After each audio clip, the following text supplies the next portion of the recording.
let me do this with the lights. Left my.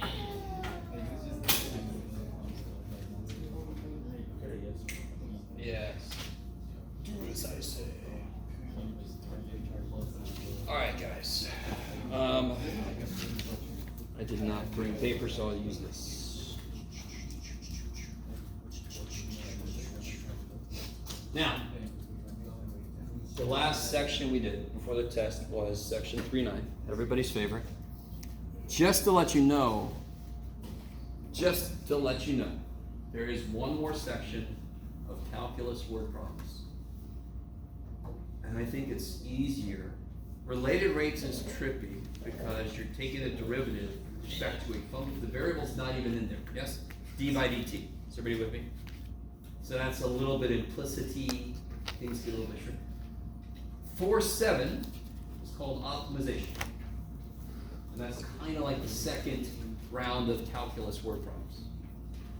We had a meeting last week and I suggested that we use the CISL to conduct like 3 workshops a day for like a week related to getting ready for those kind of problems. Because as students, you guys don't get practice anymore setting up word problems. So it's not surprising that when you're hit with one, it smacks you down. Yes? So we gotta learn how to fight back. So look for those. We're gonna start putting those together and they'll be in the CISL. We'll figure it out. Yeah, okay. I'll let you know when I know more. But all 3.10, that's what we're gonna do. We're gonna finish up 3 and then we're gonna get into 4.1. 3.11 was extra credit. I might say 1 or 2 things about it. We'll see if I remember. Future stuff, you never know what he's gonna do. So, one reason I really dislike the way that every calculus book handles 3.10 is that it's 3.10. Do you guys assume it's gonna be brand new shit? If I were you, I would say it's gonna be some kind of new stuff. Yeah. Not like brand new, not like, all of a sudden we're, I don't know, washing cars.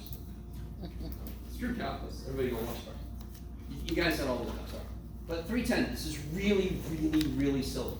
Help me out, let's do this problem together. If I gave you a function, let's say this is recall. What you got, Jeff? I don't know. 4x squared minus 7x. And I say find tangent line to f of x. Holy shit! At x equal 1.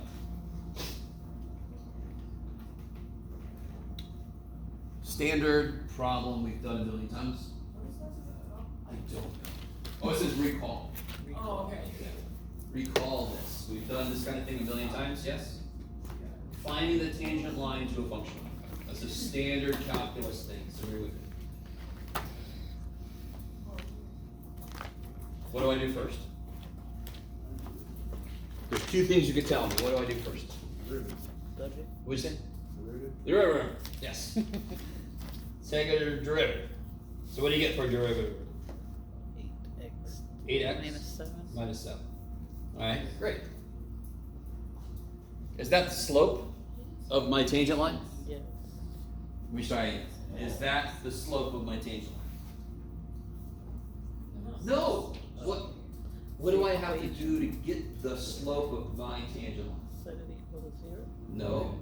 Nothing in here says I want a horizontal tangent line. But they did tell me at what input they want this to happen. Oh, at 1. Yeah. So f prime is the function that tells me the slope everywhere. I want to know the slope at, so then I plug the damn thing. Some of you guys took the whole 8x minus 7 and put it in for m in y equals mx plus b. Yes, and if you did that, you're fine, I understand, but oh my god. Okay. So f prime of 1 is? No. 8. 1! I love you guys so much. 8 times 1 minus 7. Yes? Okay. And that is m. How do I get the other thing I need for the equation line? The equation. Yes! So I take 1 and I plug it in. What do I get? The original equation. 4 minus 7, negative 3. Yes. -3, yes? So as we do this, let me see. Is everybody cool with this? You guys have seen this? I tried to tell you before that if you know y equals mx plus b and how to solve for b and all that kind of shit, you could do it, but that's going to be important. I try to push you in the direction of using this. So here's where this becomes really important. Are you the one that's almost dead? Is every pen I have almost dead? We'll find out. So now, let me write this down here. Let me rewrite this a little bit. Let's see if you guys are cool with this. Okay, let's say this. We're interested in x equal 1, yes? You with me? I could have let x equal 2, couldn't I? I could have put any damn number I wanted here, yes? So let me just say, I could have said x equal to a, couldn't I? So where a is just whatever number. You guys kind of with me? I could have. There's nothing special about 1. I grabbed that thing right out of my ass, right? I wrote the function down. I liked 1 because it made the numbers come out nice. Why make the numbers gross right now? I don't need to. But I could have made it anything. You with me? Whenever I make it, how did we figure out m? What did we calculate? Prime. How did we figure out m? Took the derivative and plugged into it 1, which was in this case the a that I want, yes? Okay, maybe you guys are with me. How did you get this value? Because we got this point, didn't we? How did you get -3? What'd you do? Using the original equation. Yes, you plugged the 1 into the original equation, right? In fact, the a, whatever the a would be in general. So the thing I hate about section 310 is they pretend like it's all new. That is so much bullshit. We know how to get the tangent line. What 310 is all about is, can I use the tangent line to do something? We've been getting the damn tangent line for a while, and nobody's asked me the really smart question, why the shit are we doing this? Right? And I don't blame you. You're like, I'm just going to take whatever this guy says. But they should. Did anyone wonder, why am I doing this shit? You guys are like, yeah, every second of the day, Jeff, when I'm working on this. Why am I doing this? So we're going to talk about what are the uses of the tangent line. What does it actually mean? If we keep calculating, it must be important for some reason, and you have no idea how stupid important it is. And if you're going to go to 280, you make it even more powerful by adding some more stuff onto it. And that's going to be exciting. 280 kicks ass when it does. Oh, anyway, I'll stop. So if I write this, let me see if you guys are cool with this. Instead of putting y1, I'm going to put f of a. Is everybody cool with that? I'll put underneath that specifically something more, and m would be f prime at a. So if I put the point I'm interested in into f prime, I get the slope. If I put it into the function, I get the output. And this would be x minus a. Is that a new equation? No. They're just being more explicit about where each part comes from. But we've done that shit before. We know the slope is from the derivative. We know you plug the damn x value in to get the free. So, sorry. They just, ooh, look at this. Ooh, this is tangent line, you crazy people. So, I'm sorry. Let me make it one step more concrete, and then we'll make it super concrete. So in this case, I put a 1 in, and I put a 1 in, and I put a 1 in. And when we put a 1 in, we got -3. When we put a 1 in for the derivative, we got 1. And now I can get my tangent line, yes? You're like, whatever you want, Jeff. Go ahead and finish that up. Get the tangent line. While I log in here real quick.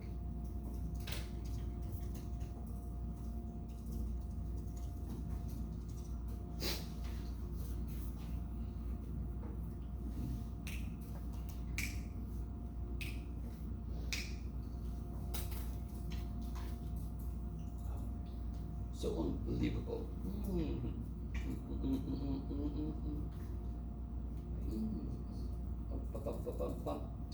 The whole computer's frozen. Yeah, that's awesome. Technology here is really cool. Come on. What in the hell?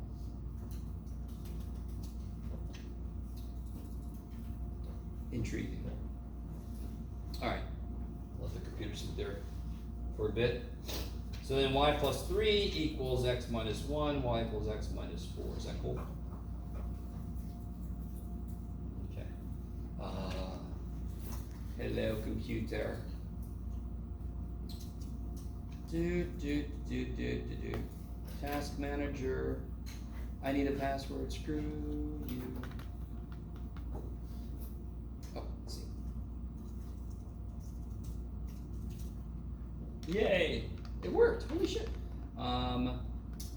Kill Google Chrome, which is normally reliable, but operation failed successfully. Okay, here we go.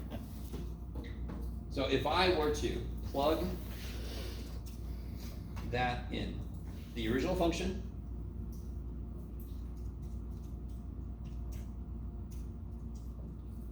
and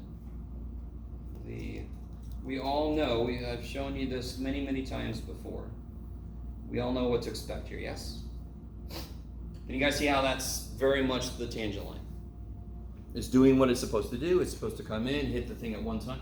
Right at that point, you can see the curve, the slope is becoming that right there. That one, and then if I go a little further, it's not that anymore, correct? So what that is, you can think of it as this roller coaster. If it comes off the tracks, for the instant it comes off the track, it's going to continue in the same line. Now what's going to happen if it keeps going? Gravity takes over and swoosh. Yes. Okay, thanks, Jeff. Sorry. All right. If I scroll in far enough, holy shit, we all get slightly sick. Yeah, here we go.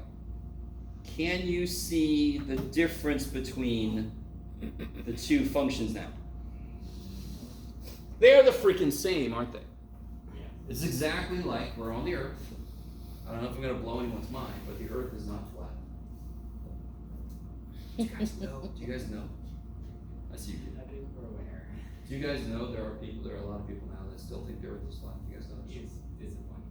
I know. Oh, yeah, Space is because- fake and the moon is all over. well, If you can't think that, do keep it that. to yourself, you're in the right place, there's hope for you. So it's not flat, why does it look flat?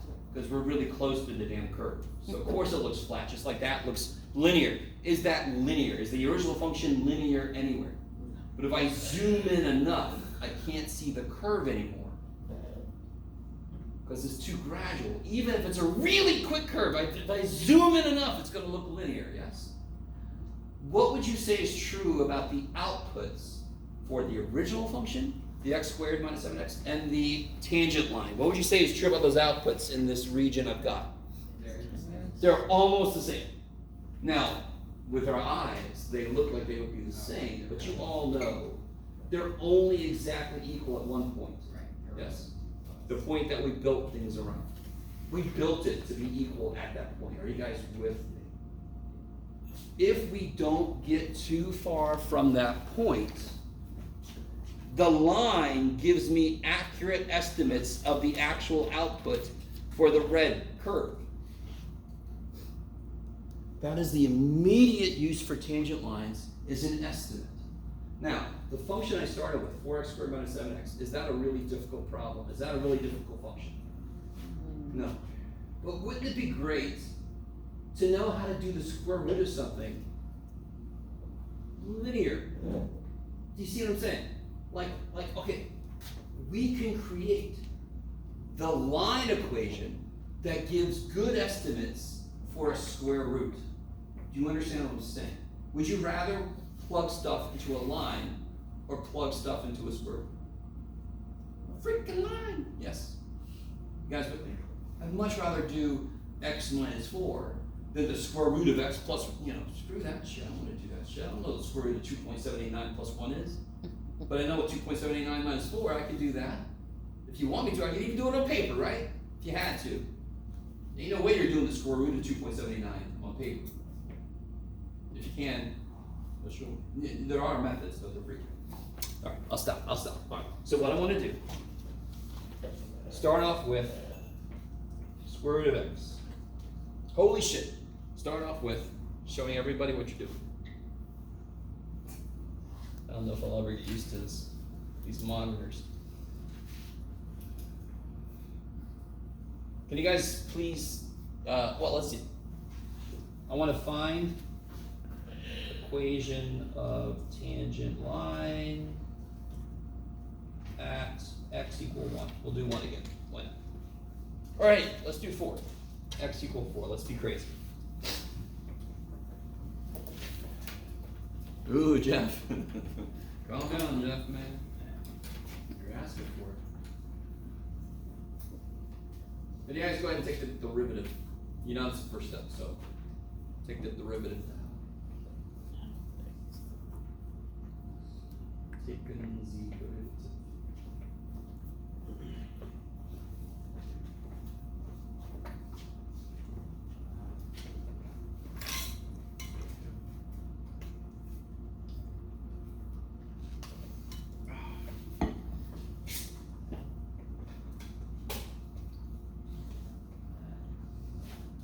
So of course radical notation sucks. So we get rid of that shit.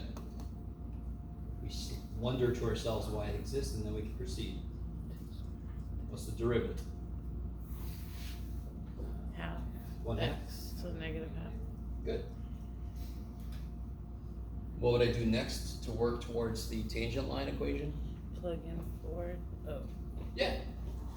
Plug in 4 to what? to your half. To your To derivative. your derivative, okay. So 1 half times 4 to the negative 1 half. 2 over 2. Don't overthink this. What's 4 to the 1 half mean? Half of 4. Well, half of 4 multiplicatively, And then luck out. square root. Right, square root of 4, and what's the negative power mean? On the bottom. Like you take whatever they multiplied by, and like essentially you. No. 4 letter word starts with F. 1 word. What's the negative power mean? Flip. No. Yeah. 4 letter words start with F. You can say in mixed company. So Square root 2. square root of 4 is 2. 4 to the negative 1 half is just 1 half. You just flip it. Yes? You guys with me? Okay. So I get 1 half times 1 half, which is 1/4. What is that again? That's my That is your slope. slope.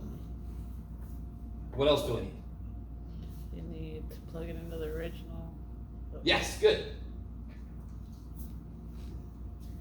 Square root of 4 is 2.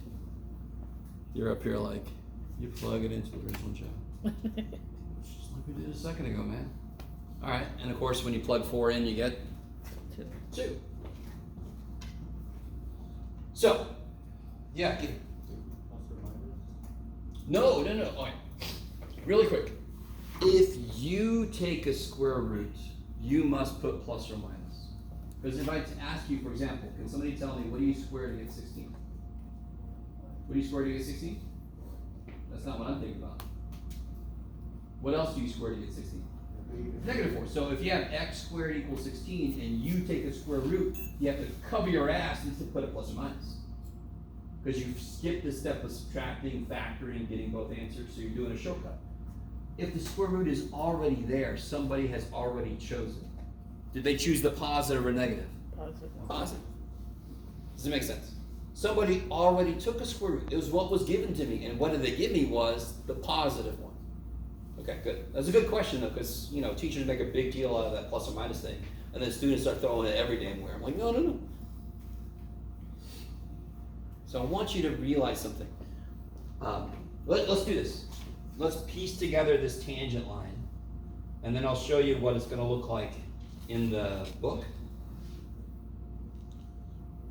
How do I piece this together? What goes here? 1/4. What's the y value of the point? 2. 2. And what's the slope?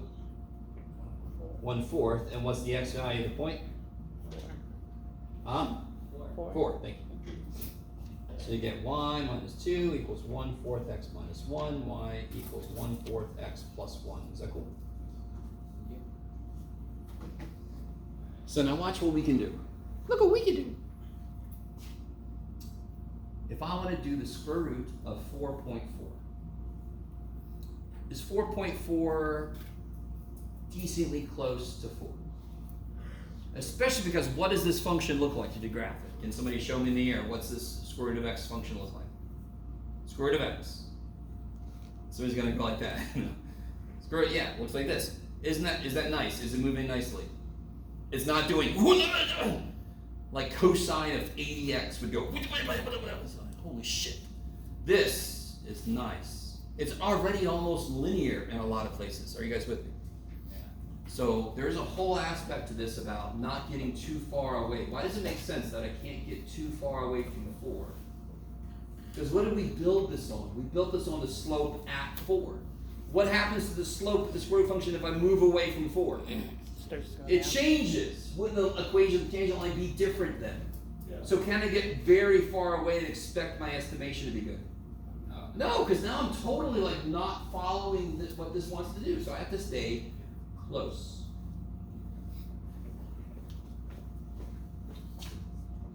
So what's this kicks so much ass? If I want to know the square root of 4.4 is, can you guys do that by hand? And dear God, don't say 2.2. I'm gonna go somewhere and cry. It's not freaking 2.2. Yes. You can yes, you can say it's 2 Gonna point be- something. Yeah. Where But what? would This the is so four cool. to point for? This is approximately 1/4 of 4.4. Isn't that what I let x equal? Didn't I let x equal 4.4? Yes? Right there. How do I make this, given this? I make x 4.4.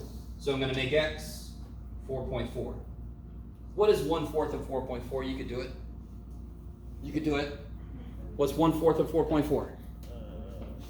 44 divided by 4. 10. 1.1, yes. So you put the decimal back in. Plus 1 is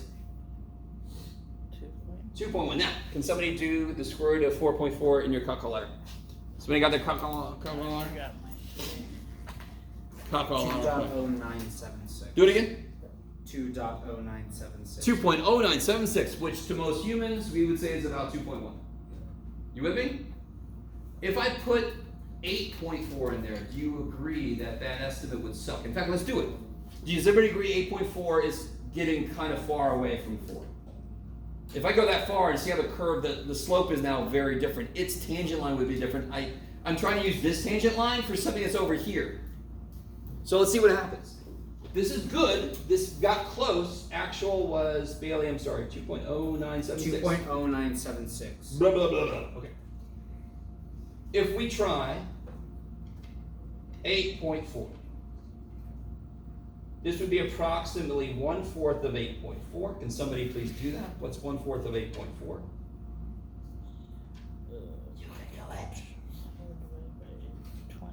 8 divided by 4 is, 22?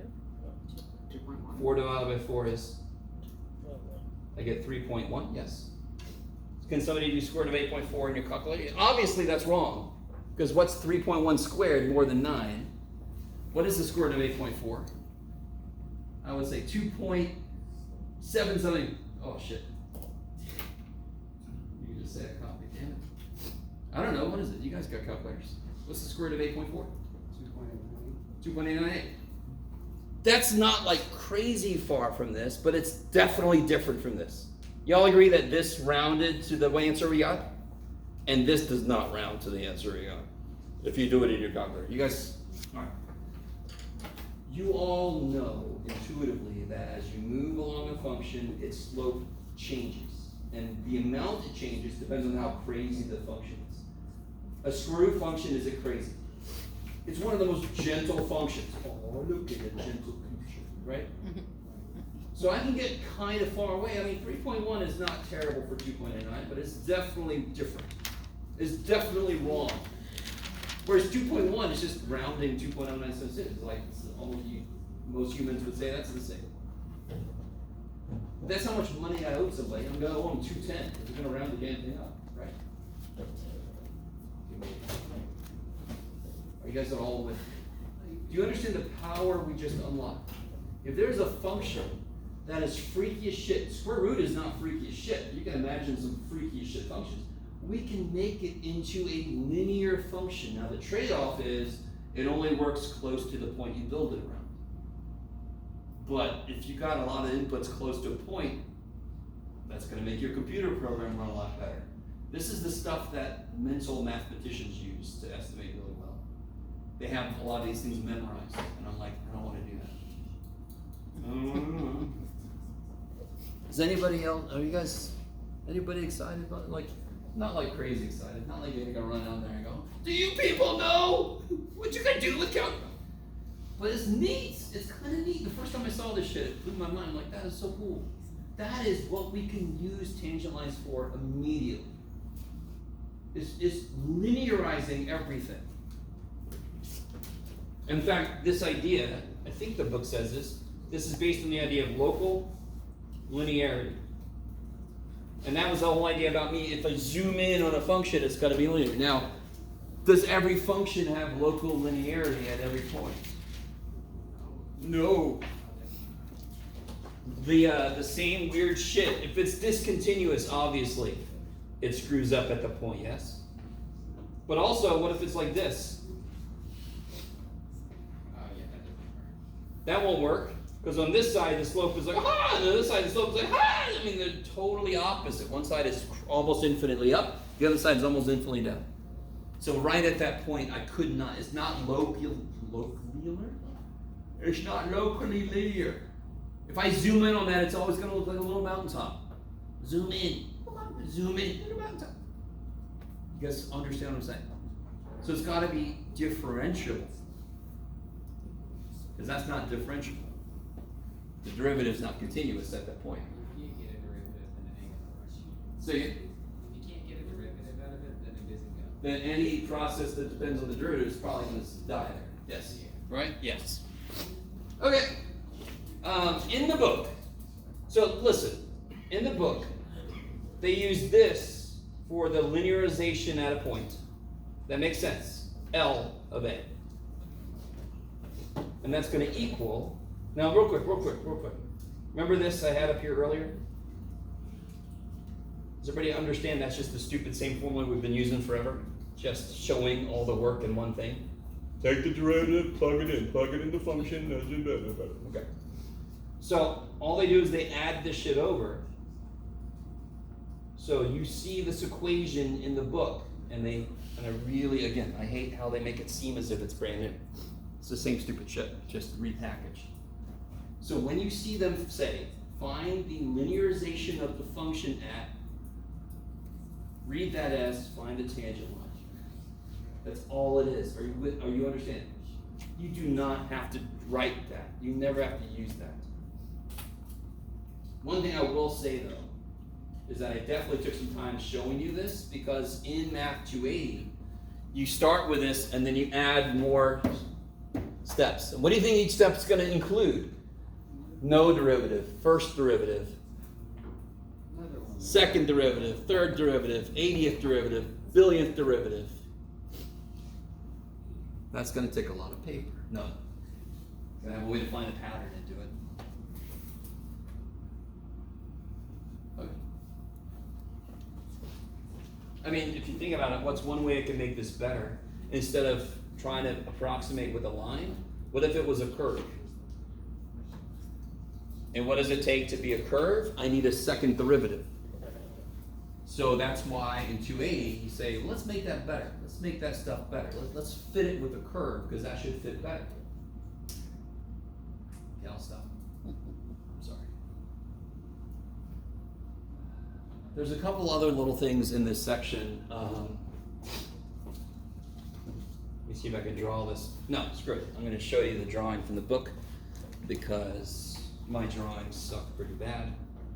I'll say it for you so you don't have to say it. Here.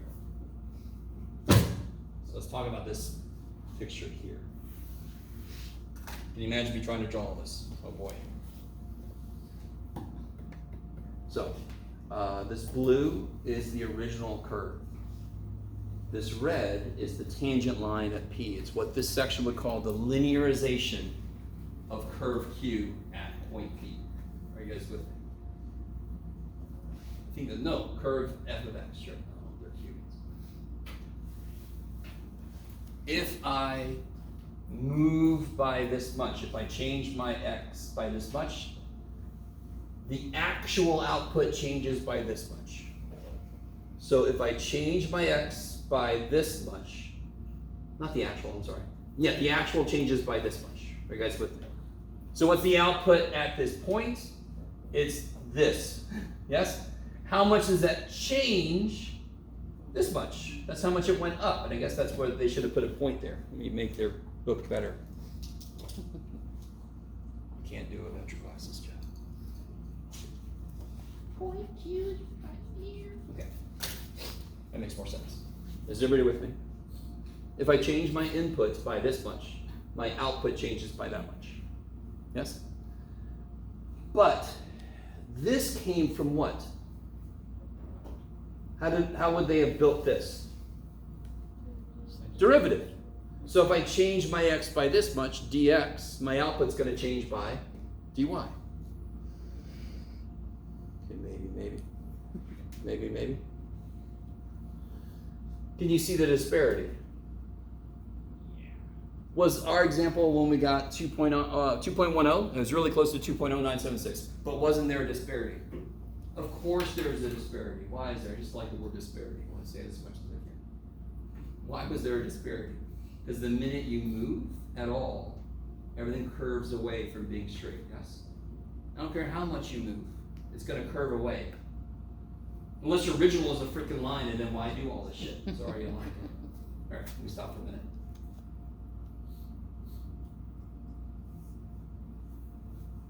So dy dx ends up being an estimate for delta y delta x, which goes against the thought that taking the derivative is perfect. And the reason is because we're actually taking the derivative and using it to move, and the minute I move at all, it's wrong. Maybe. So we've got this. Does this make sense? The change in y is f of x plus delta x. Get in there. Get back. So this change in y is f of x plus delta x minus f of x. That's how much the y's changed, yes? What does that look like? If you made delta x h, f of x plus h minus f of x. That's the top of the freaking limit definition derivative, right? Okay. And then you've also got this guy. Now real quick, before I show you that guy, I didn't really show it to you because I didn't want to yet. What is another way to write f prime? What's the other way to write that notation? Y prime. dy dx, yes? Now you ready for this? Incredibly shortened. Major philosophers of mathematics disagreed as to whether dx exists or not. I'm in the camp that says dx exists. It's what's called an infinitesimal. It's basically the smallest positive number. Let me say that again. It's the smallest positive number. You guys with me? Think about that for a second. If you think you have the smallest positive number, You don't. cut it in half, right? So what's infinity? One layman's way to say infinity is it's the biggest number. Why is that definition not really true? It's every number. It's not a number. Oh. It's a process. So when I say that's the smallest positive number, it's not really true. It's a process. Just keep cutting in half forever. All right, so dx is an infinitesimal motion, yes? Are you guys at all with? There were mathematicians who disagreed as to whether infinitesimals existed. My God, Jeff. Stop it, dude. This is not philosophy. Math actually is a philosophy, but we'll be alright. You don't want me teaching philosophy. I don't want me teaching philosophy. So if you multiply both sides by dx, you get this. Now I want to describe how this only makes sense. If the slope of a line was 4/5, and I moved over 5, how much would I go up to stay on the line? If the slope of a line is 4/5, and I went over 5, how much do I have to rise to stay on the line? 4, right? What's 4/5 times 5? 4. So do you understand on one level this is kind of dumb? If you take the derivative, you take the slope and you multiply how much you move in the x direction, it will give you how much you move in the y direction. That is all that stupid thing really says, yes? You see that? This becomes really important in the second half of this semester, which starts a little after the halfway point. Believe it or not. All right, so everybody kind of get this idea? Okay. So I've got a way to figure out, does this book call it? Okay, this book calls it that. This is the differential. There's different phrases for this. Some call it the total derivative. This is the differential. And then they've got, let me see. Yeah, okay.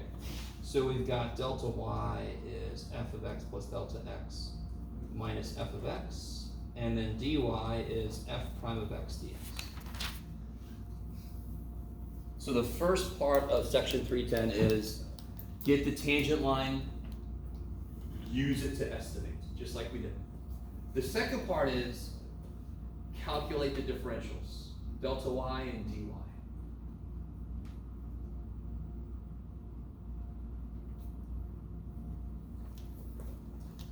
And it really just becomes a plug and chug situation. It literally just becomes a plug and chug situation. So here's a perfect example. They give you a function.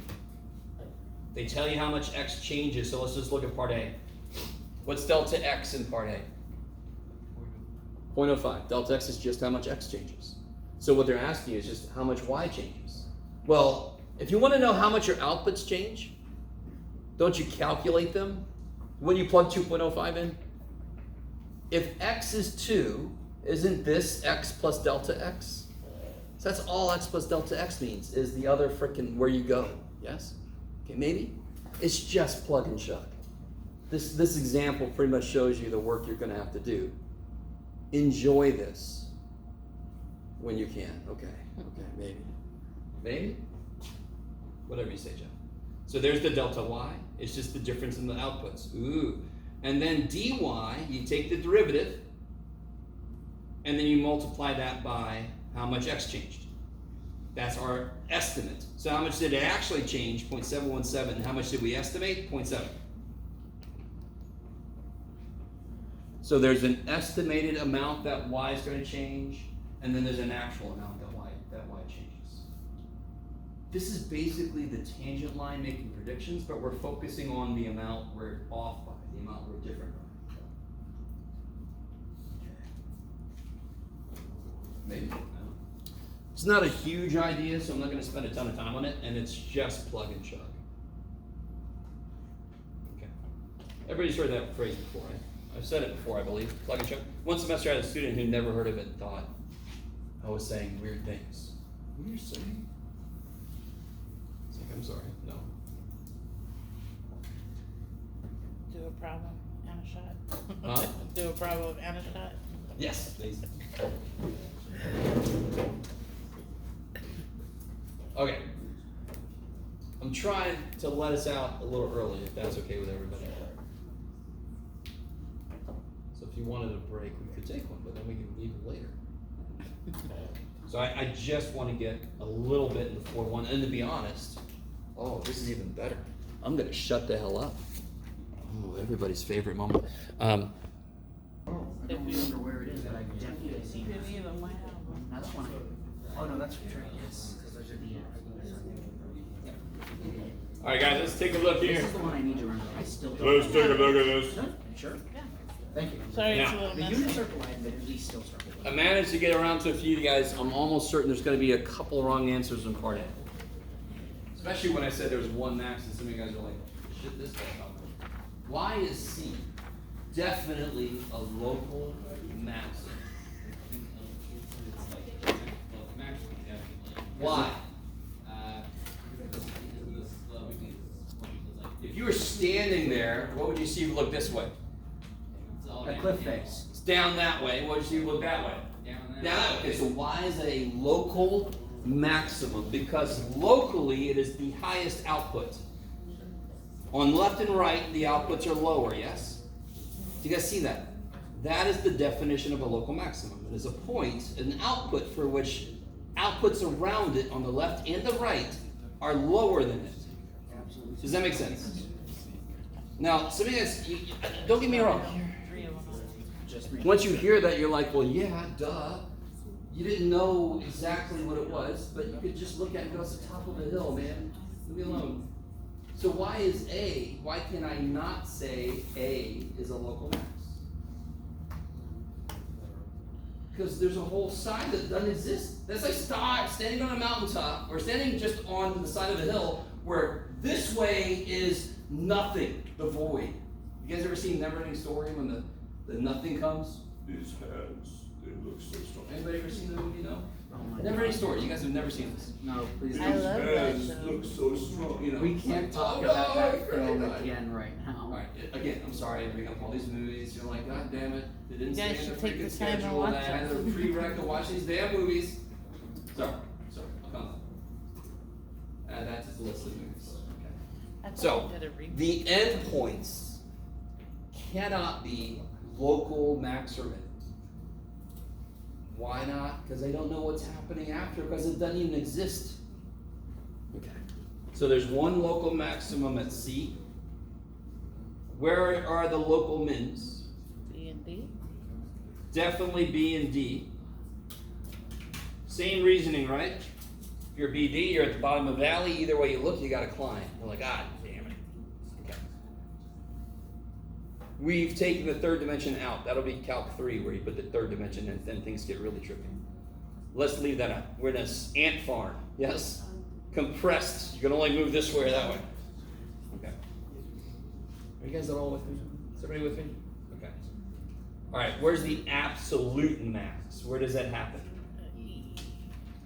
Yeah, the absolute max is at E. Where's the absolute min?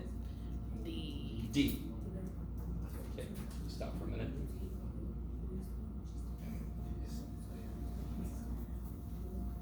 I think my next question was. Yeah, okay, good. What's true about the slopes at the mins? There. Why does it make sense that the slope being 0 could be a min or a max for that case? Because if I had this, it would have been a max, right? A local max. Why does that make sense? Because slope being 0 means the function could turn, because it's flat there. What else could it do? What could a 0 slope mean? It's going to do this. Unemployment, yay! Oh shit, you asshole. Yes. Did you understand what I just did? Unemployment's going up. Wait, it's not okay. Good. Oh shit. So it could trick us. Is that a maximum then? Unfortunately, no. It goes up. Or it could go, oh, I actually am turning. And then we go, oh, thank you. And then it goes, oh, screw you. Okay. I'll stop. Are you guys at all with me? Well, what's true at C? What's the derivative at C? What's the slope at C? This came up earlier.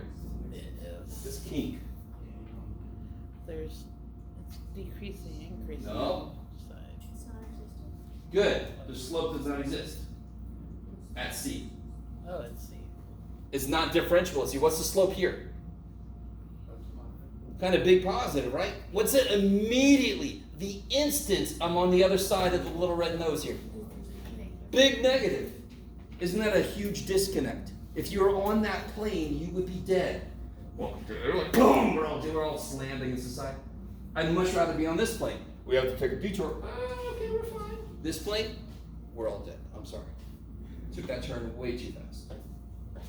Discontinuous slope, not a good company to go with. Yeah, not the other thing would be like if some like you tried to turn the will it even like try to move that fast?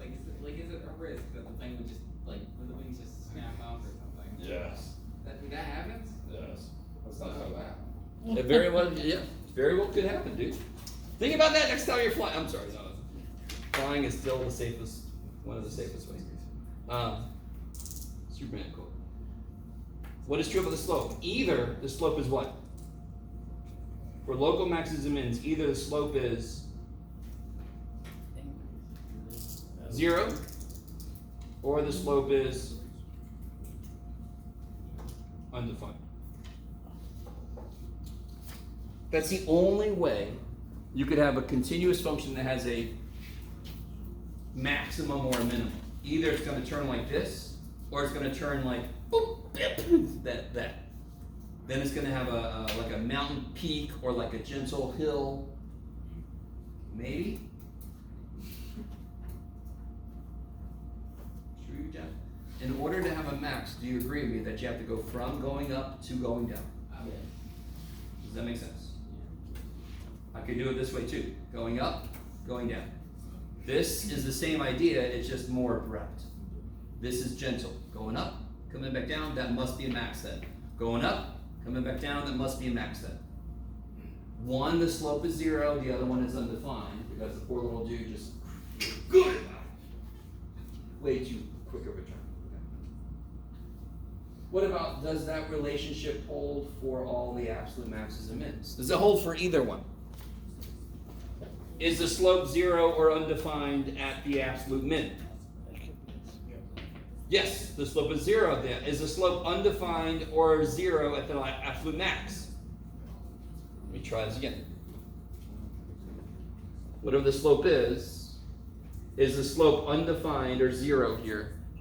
No. You with me? Whatever it is, it's that until right at that point, it's that. Because what is the slope? Does the slope actually tell you to move? No, it says if you did move, this is how you would move. So whatever the slope is, right there, and then you move one more step, there's the slope. Does that mean the function actually goes that way? No, but that's the slope at that point. Is it 0? Is it 0? No. Is it undefined? No, it's continuous through there. Does the function give up after that? Yeah, sure. That's why that was the max. It's the highest output the function has. So absolute max and min is kind of nice. It's just what's the highest and lowest outputs. Where could that happen? Where could the absolute max or min happen? At a local max or min, or at the endpoints. That's the only place that can happen. Okay.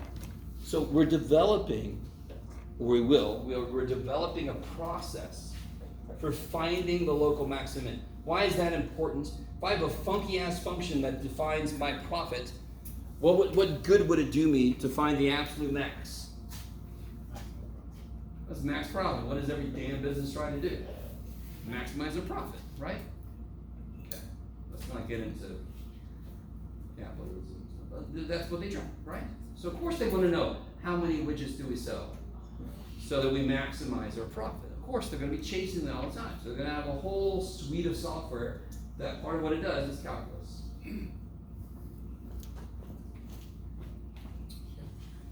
Blah, blah, blah, blah. Not necessarily.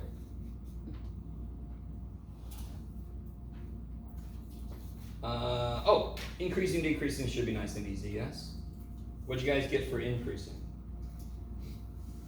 What intervals is this increasing? B to C. Union. D to E, yes. And then it's decreasing everywhere else. A to B. Now, why does it make sense that C, it increased up to C and then it decreased from C, yes? So, what do we find at C? What's true at C? It's a max. It increased up to C and then it decreased from C. That's a max. If it goes up to it and then down from it, that's a freaking max, yes? Let me try to do this. Even before I explain to you where this comes from. What if I had a graph, a number line, and it just put the slopes.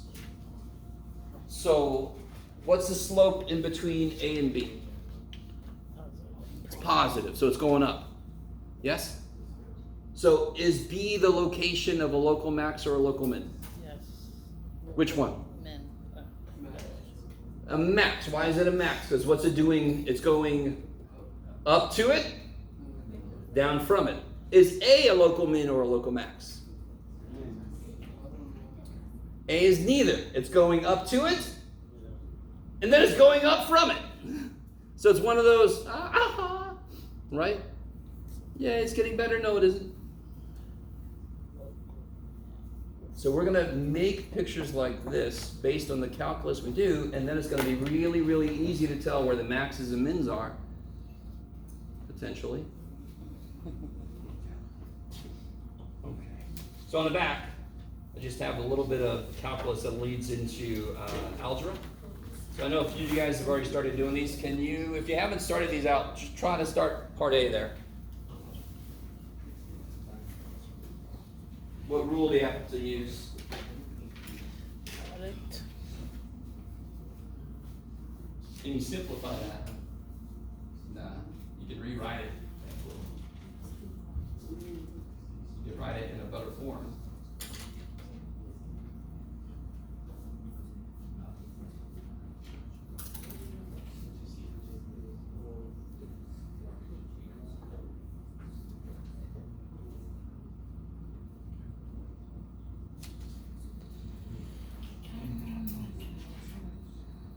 Make sure everybody's on the same page. What is this primarily? Is this primarily product, chain, quotient? Product. It's x times square root of blah. It's two functions multiplying. That's what it primarily is. Will there be a chain rule at some point? Oh, yes. Yes. You have to worry about that at first. No. You don't have to give a shit about that at first.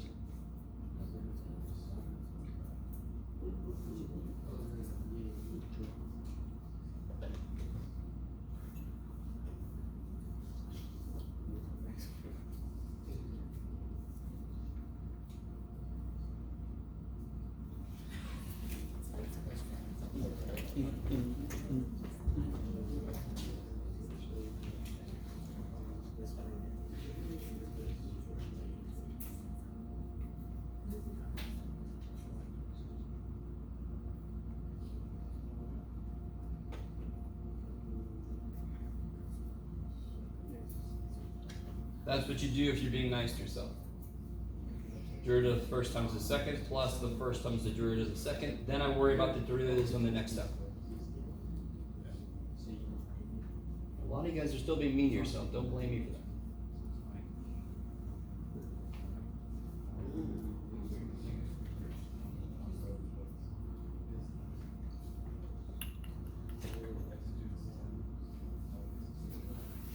Let's try to be a one there.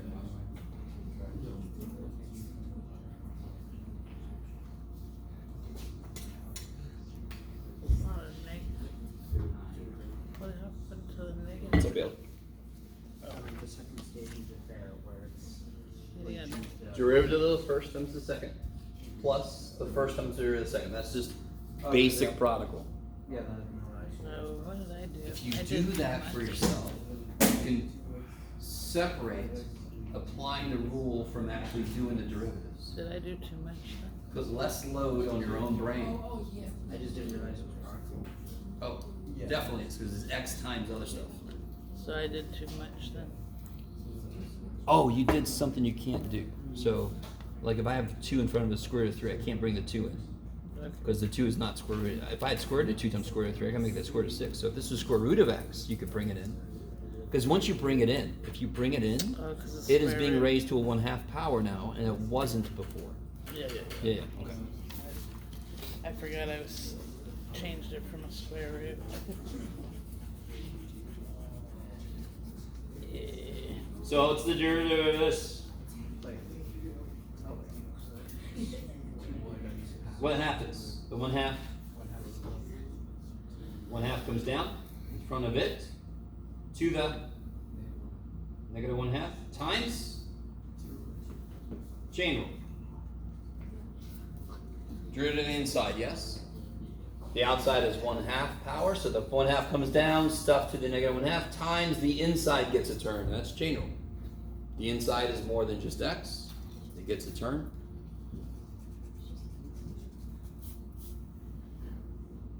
Okay. So over here, do you guys see how the 1/2 and the 2 kill each other?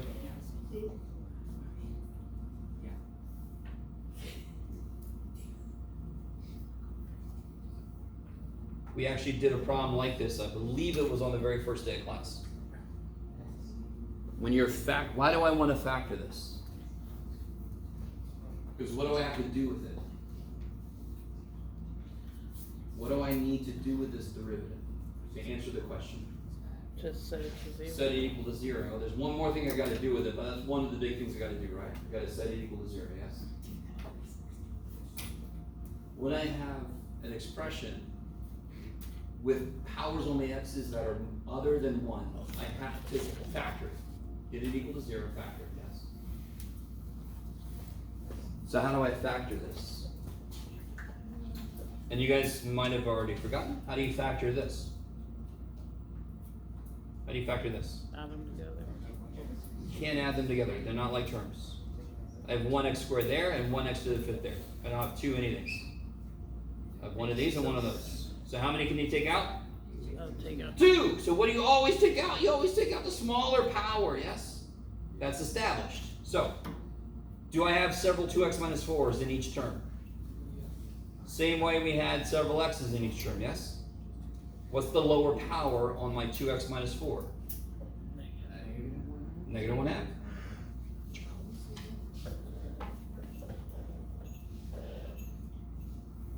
So, why is this x cubed up here? I know I did this step, but why did I put an x cubed there? Because you have 3 left over. Yeah, 5 minus 2 is 3, correct? Yes? 5, and I took 2 out, so of course there's 3 left. I had a 1/2 of these here. I took negative 1/2 out. What is 1/2 minus negative 1/2? 1/2 minus 1/2 is 0. What is 1/2 minus negative 1/2? 1. So you have one of these plus, what did I take out? This. So what's left here? Plus 4. X. Now, let's see if you guys can see. What x value makes the output 0? There's only one x value that makes this 0. What x value makes it 0? 2, 4. No, try to plug a 0 in and show me you get 0.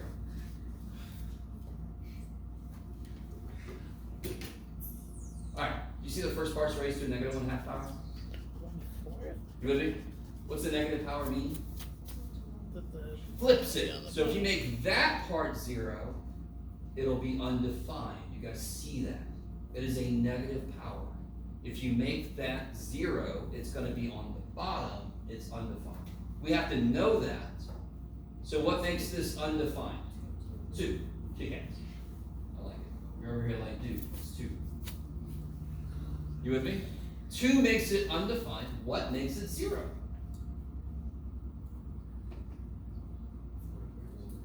Yeah, 4/3. Yeah, just what makes this freaking thing here 0, right? So undefined x equals 2, 0 at x equal to 4/3. So those are 2 locations where what might happen. Let's see if we can tie today in a bow. Those are 2 places where what might happen for this function. What might we find at one of those places? 10. A location of a mountain. Okay, now make that a little more calculus-y. A local max could be this or this, or a local min. Yes? Yeah. Does it have to be that? No. Do either one of those have to be? No, it could be a little tricky to you. You guys kind of with me? You understand how that is going to be the first step in a lot of problems. Find the local max and local min. Take the derivative, set it equal to 0, and find what makes it undefined. Then you have to test. The next stage is, all right, Jeff just said, that might be what happens there. How do we know? You probably make that visual I just did earlier, right? Yeah. So that, I think that's enough for today. What do you guys think? I personally think it's enough. If you think you're getting gypped, report me to my deal. I'm going to be in my office for a little bit, and then I got 3 o'clock in the Sissel. So if you have any questions, you can talk to me now or talk to me in one of those places.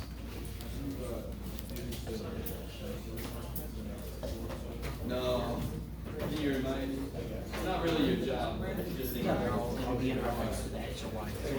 And you know that this is positive, this is positive. I just don't have the 30, 45, 60s. I just don't have the